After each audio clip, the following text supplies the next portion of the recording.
शहरातील प्रभाग क्रमांक 7 अंतर्गत येणाऱ्या जयभीम नगर आणि मखदूम नगर परिसरात भटक्या कुत्र्यांचा वाढता उपद्रव लक्षात घेता नगरसेवक व गटनेते प्रशांतदादा इंगोले यांच्या पुढाकाराने महापालिकेच्या वतीने विशेष मोहीम हाती घेण्यात आली आहे.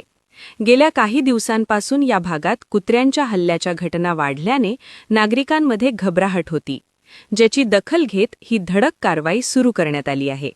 नेमकी समस्या काय होती? प्रभाग 7 मधील विविध गल्ल्यांमध्ये भटक्या कुत्र्यांची संख्या लक्षणीय वाढली होती. रस्त्याने जाणाऱ्या पादचाऱ्यांचा पाठलाग करणे, दुचाकीस्वारांच्या अंगावर धावून जाणे आणि विशेषतः शालेय विद्यार्थ्यांवर हल्ले करण्याचे प्रकार वारंवार घडत होते.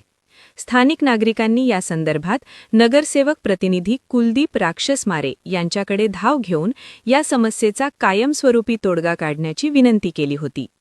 नागरिकांच्या तक्रारीची दखल घेत नगरसेवक प्रशांतदादा इंगोले आणि नगरसेवक प्रतिनिधी कुलदीप राक्षसमारे यांनी तातडीने महानगरपालिकेच्या पशुसंवर्धन व पशुवैद्यकीय विभागाशी संपर्क साधला.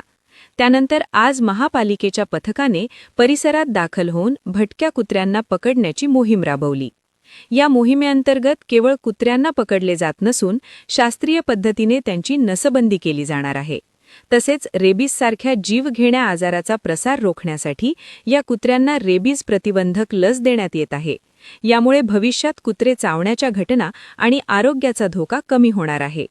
यावेळी बोलताना नगरसेवक प्रशांत इंगोले यांनी नागरिकांना कडक शब्दात आवाहन केले.